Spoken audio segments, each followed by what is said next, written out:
Hello everyone, my name is Sharon, also known as Sagefira, and welcome back to my playthrough of I Was a Teenage Exocolonist, recorded live over on Twitch. Last time, tensions continued to rise throughout the exocolony, both for political reasons and more personal ones. Still, the year is nearly over. Perhaps this will be the first calm year of the exocolony since we came to Vitumna. Now we're in late wet season, and we should get 2 perks. There we go. New perks popping up. Engineering level 1, extra card draw. Draw an extra card at the start of the challenge. Let's go. And then another new perk from reasoning, +1 to mental cards. Okay. Blue cards get +1 in mental challenges. That's pretty excellent, actually. I'll take it. I'll take it. But yeah, we're gonna go explore with the rest of our, because we get animal skill from this, don't we? I think I'm gonna continue to survey the plains. I just want to explore the thing fully if I can. All right, now we're out at the prosaic plains, and we're gonna try to get as much. We're hoping for some animal skill gain. I'm really hoping I'll run into an animal here. I should probably change my equipment up, actually. So let's go ahead and check this event out. A series of small circular pools chain together to form an impassable body of water. You don't see an obvious route through, though the path does continue off in the distance on the other side. Let's go and do the challenge. I mean, it'll get us skills and all sorts of things. Don't you need to find a worm rabbit to help your friends? Yeah, that's actually why I wanted to explore as well, because I want to see if I can run into the animal that is required for that event. But we'll see. We'll see. Let's do that. And this and that. So that's 13 out of 48. That'll do. 26. And last but not least, +1 skill on a toughness challenge win. Yeah, we love it. We love it.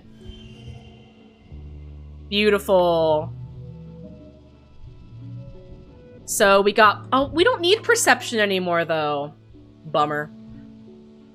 There's a narrow place with where two pools meet that you think you can leap over. These little ponds look too small to house anything really dangerous, you hope. You approach the water's edge. A leap of faith! You make it over the narrow gap. Nice. You feel empowered. Let's go. I really am hoping that I find animals out here so I can get more animal points, because otherwise I will have kind of wasted my time by coming out here, but I thought this might be best, because I feel like that's the gamble, right? If I had done the defense training, I would have got a guaranteed +1 to animals, but doing this, I have the potential to get more animal points, because the events are random. I might run into an animal and get, like, +6 animal points, you know? Drifts of spark snow make this area hard to pass through. Your feet keep sinking into it, and you have to work to get them free with every step. The only way forward here is through a especially deep area. Take a break and play in it, obviously. You make a snow buddy, or at least you try. The tiny blue crystals don't pack together very well. The stuff quickly melts from the heat of your body. The acidic snow gives you a hot, scratchy rash between your fingers. You should have worn gloves. But we gotta look at that beautiful card, though. I love. And we also get +1 creativity.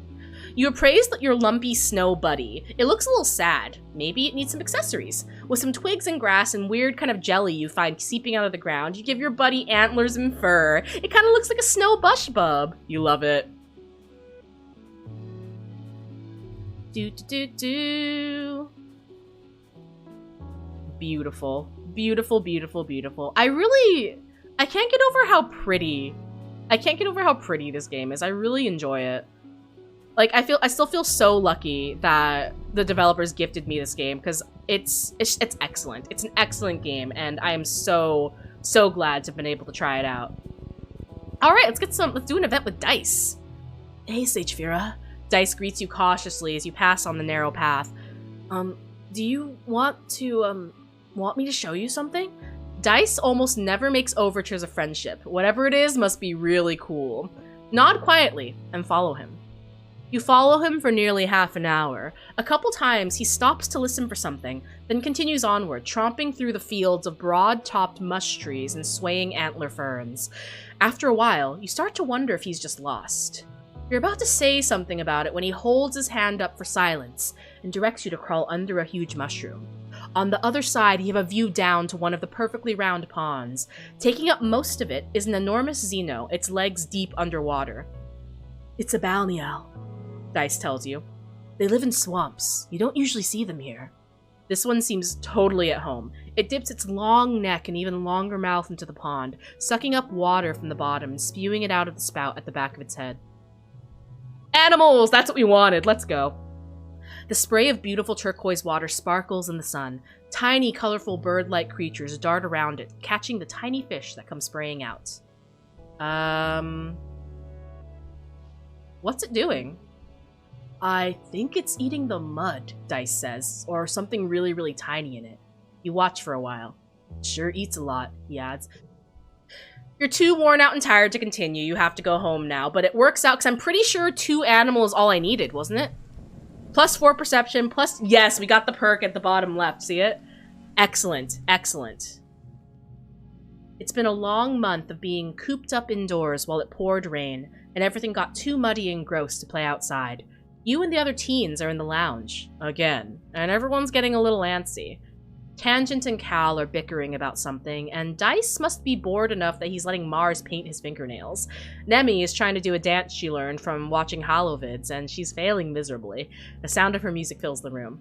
You're starting to feel a little off, too. But, like, it's weird. Like, you want to yell, but at the same time, you want to take off all your clothes and streak through the colony square. Oh! Nemi dances a little too close to Mars's collection of nail polish, bumping into the table and sending them all, and herself, clattering to the floor. Hey, watch it, Dice snaps. Dance your stupid dance somewhere else. It's not stupid, Nemi sniffles from the floor. You don't have to be so mean to me. Boo-hoo, Mars teases. What are you gonna do, dance about it? Ugh, you're all so childish. Who even cares? Hey, everyone, just shut up, Cal exclaims from across the room.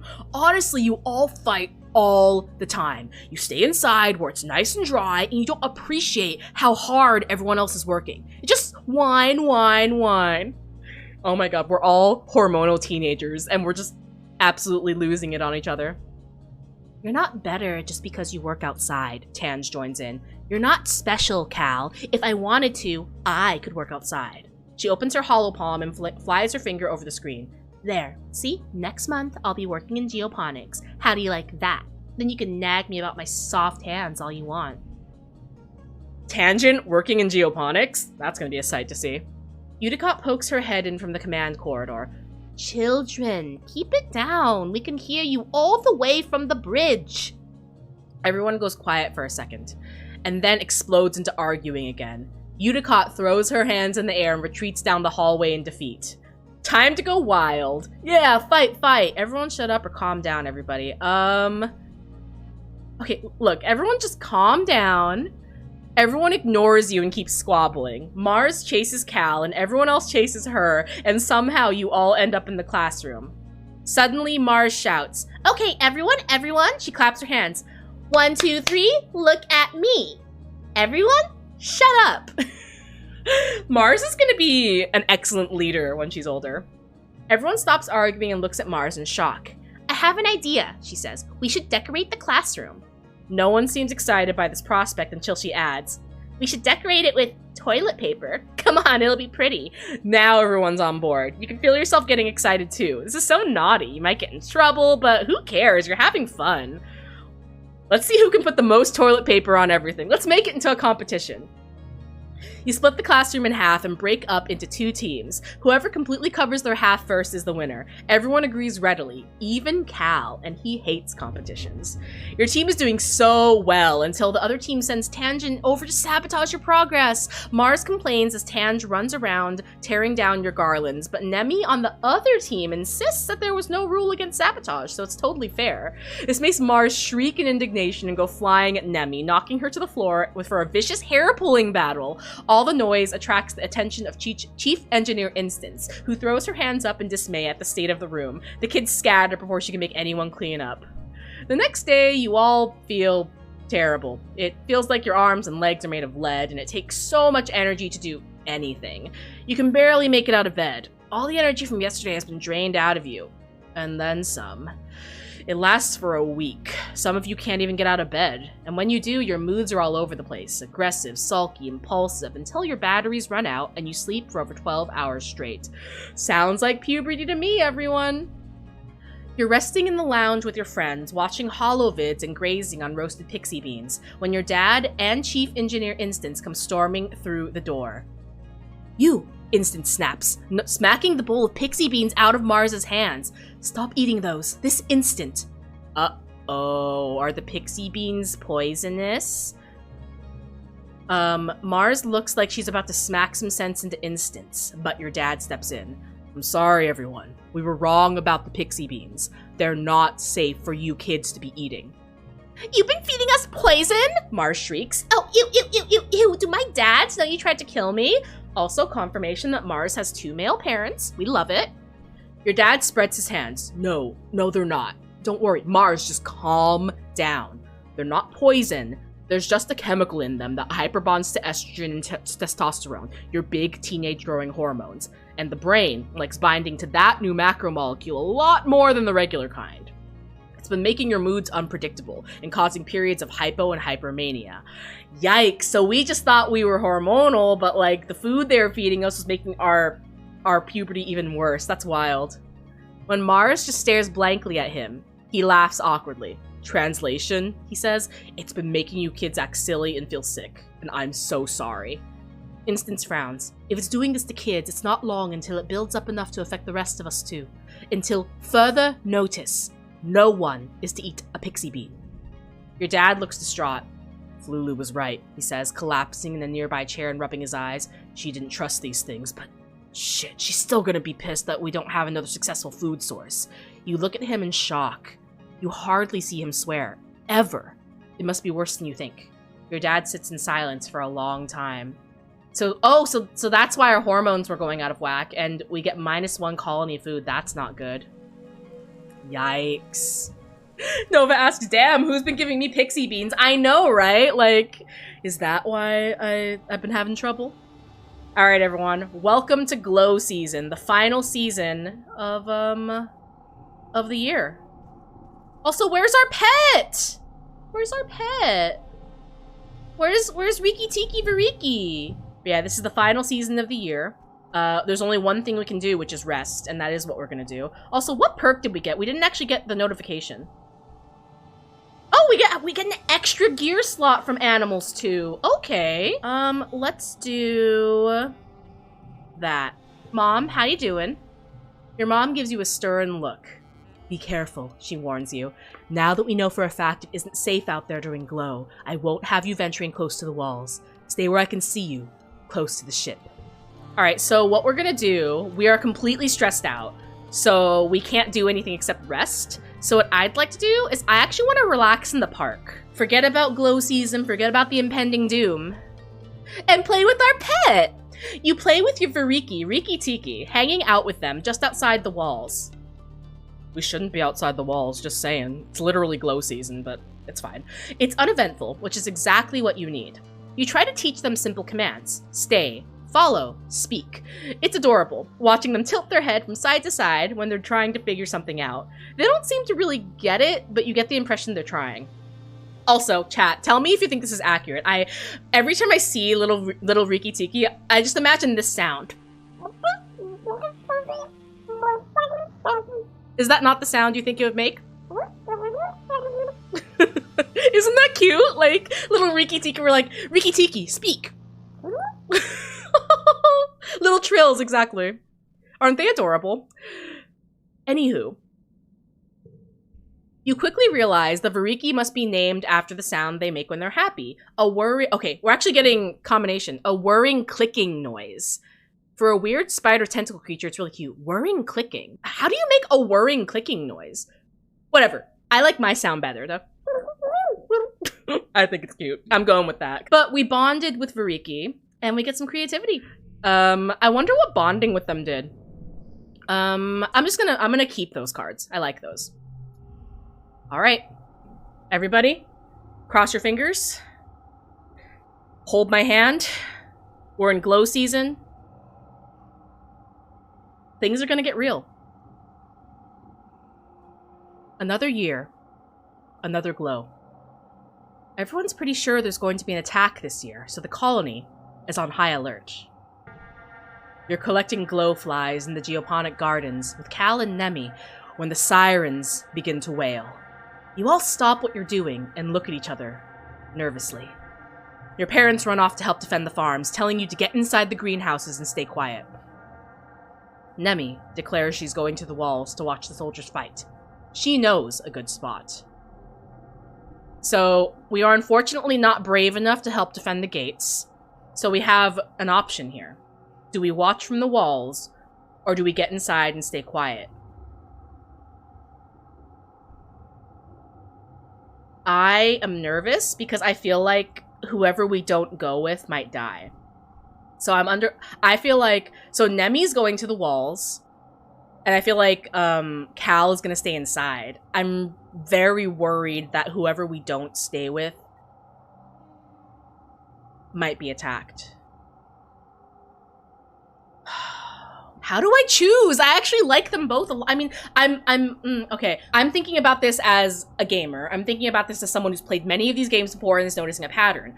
But our character, Sagefira, what would Sagefira do? Sagefira, 13-year-old Sagefira, who has seen one of her friends die, seen two of the adults die. I'm closer with Cal. That doesn't make a difference, does it? So do I listen to my parents and stay inside, or do I watch from the walls and go with Nemi? What would Sagefira do? Sagefira on Vertumna would probably... I would probably want to watch from the walls because I feel like I could help. I might not be brave enough to help defend the gates, but I'm very perceptive. I could potentially help in that way. Yes, exactly. She is in her rebel arc, so it makes sense. So... Alright, Nemi, let's go watch from the walls. You and Nemi race toward the walls and scramble up so you can watch from a safe distance. Did we miss anything good? She pants. Oh look, there's my brother. Calm, up here. Oh no. I think we just got Kombucha killed. Calm looks around for the source of the voice, squinting up at you when he spots you on the walls. He yells up at you to stay put. And then the animals burst through the gates. The wood splinters in every direction. Hawkeyes pour in, quickly overwhelming the guards. Hawkeyes are small, but in large numbers they're fierce. You watch the security officers manage the chaos. They have gloves that shoot arcs of lightning, and if you watch close, you can practically see the skeletons of little animals light up from within when they're hit. Cool. Okay, but Calm isn't dead. We didn't get confirmation that Calm is dead. Okay, good. Look at him go! Nemi cries, cheering for her brother. Get him, Calm. What's out? Oh, he's okay. She clutches your arm. He's so brave. I want to be cool like him when I grow up. You could really impress Nemi by going down there to help out. Nope, not brave enough. I'm staying right here where it's safe. Eventually, the defense forces manage to push back the creatures. The rest of their broken swarm flee back into the wilderness. You and Nemi slip home before you get into trouble. So here's the question now, chat. Was my instinct correct? We went with Nemi, so Nemi is alive. We left Cal by himself. Is Cal still alive? I'm really nervous to find out, but let's go home and see how everything shakes out, shall we?